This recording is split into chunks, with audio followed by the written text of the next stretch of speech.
vanished in the Arctic, the mysterious disappearance of a Russian scientist. Bennett Island is a barren, icy slab of rock north of Siberia. From a distance, it resembles a frozen fortress jutting out of the Arctic Ocean, one of the last places on Earth you'd want to end up alone. Yet in 1902, a renowned Russian scientist found himself exactly there, isolated and stranded. This is the chilling tale of his disappearance. Viewer discretion is advised. By winter 1903, unease spread across the Russian Empire, not just from the biting cold, but also from anxiety over a missing national figure, Baron Eduard von Toll. A respected geologist and aristocrat, Eduard had gone silent in the Arctic. The last anyone heard from him and his three companions, they were healthy and camped on Bennett Island. That update was dated October 26, 1902, followed by total silence. The scientific community in St. Petersburg was alarmed. Eduard wasn't just another explorer chasing glory. He was a symbol of Russia's intellectual prestige. Losing him wasn't just tragic, it was scandalous. A rescue mission had to be launched. The task fell to a 29-year-old naval officer, Lieutenant Alexander Kolchak. Intelligent, loyal, and unflinchingly brave, Kolchak had served under Eduard during the same expedition that now left the scientist missing. Familiar with the Arctic terrain and its brutal risks, Kolchak knew the odds, but when the call for help came, he volunteered instantly. A quest for the Phantom Island, Toll's obsession and the icebound voyage. Before departing on the expedition, Eduard, known for his methodical mind, wasn't one to act recklessly. Yet even rational men fall prey to obsession. For Eduard, that fixation was Zemlya Sanikova, or Sanikov land, a mysterious landmass rumored to lie beyond the new Siberian islands. Hunters had glimpsed a shadowy outline on the horizon that didn't appear on any official map. One explorer, Yakov Sanikov, claimed to have seen it in 1811 and named it after himself. This elusive myth intrigued Eduard. He believed it might not only exist, but could contain remnants of prehistoric life and reveal secrets of Arctic geology. So, in 1899, when the Academy of Sciences invited him to lead an expedition to the new Siberian islands, he eagerly accepted. A special vessel, the Zarya, was constructed. It was a hybrid steam sailing ship built for Arctic conditions. On June 21, 1900, the Zarya set sail from St. Petersburg, with Eduard as chief scientist and Captain Nikolai at the helm. Initially, they worked well together, but tensions escalated. By the time they wintered on Bungay land, Eduard had replaced Nikolai with the more cooperative Lieutenant Fyodor Matysin. Amid personnel shakeups, a new figure rose, Kolchak. A blend of military discipline and scientific curiosity, he became an invaluable part of the mission. In April 1901, he and Eduard explored the Tamir River by sled, a slow but vital step northward.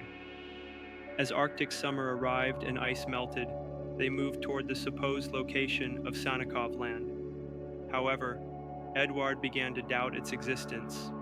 His focus shifted to a real island nearby, Bennett Island. He speculated Sanikov land had been an illusion, perhaps a distorted view of Bennett itself.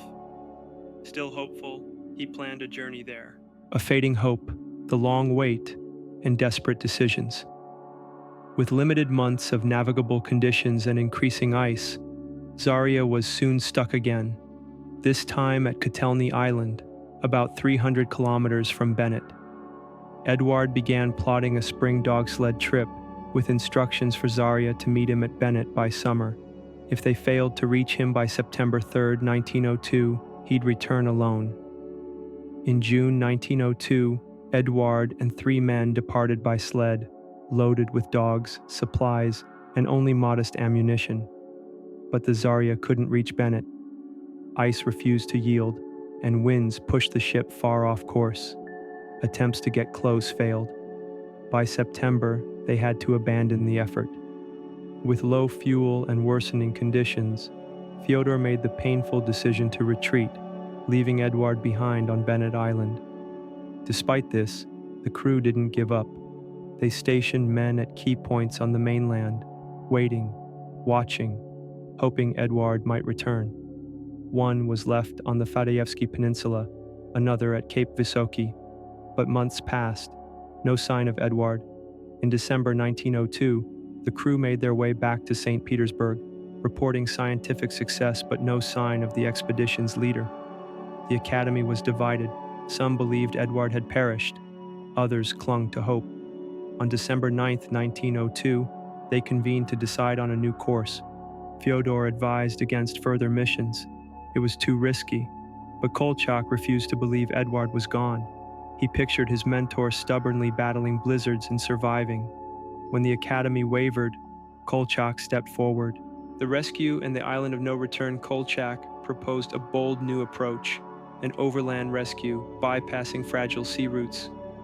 It was a gamble, but one that got approved. By January 1903, Kolchak postponed his wedding, secured funding, and launched the mission. In Mezin, he recruited seasoned Pomor hunters, men raised in Siberia's harsh reality. 2 old Zarya crew members also joined, Nikifor, the boatswain, and Vasily, the helmsman. Instead of dragging boats from afar, they salvaged a whaleboat from the abandoned Zarya. By March, the 17-member team reached Yakutsk. Traveling down the Aldan and Nera rivers, they arrived at Kazachyi in April. There, Kolchak heard troubling news, issues with retrieving the boat from Tixi Bay.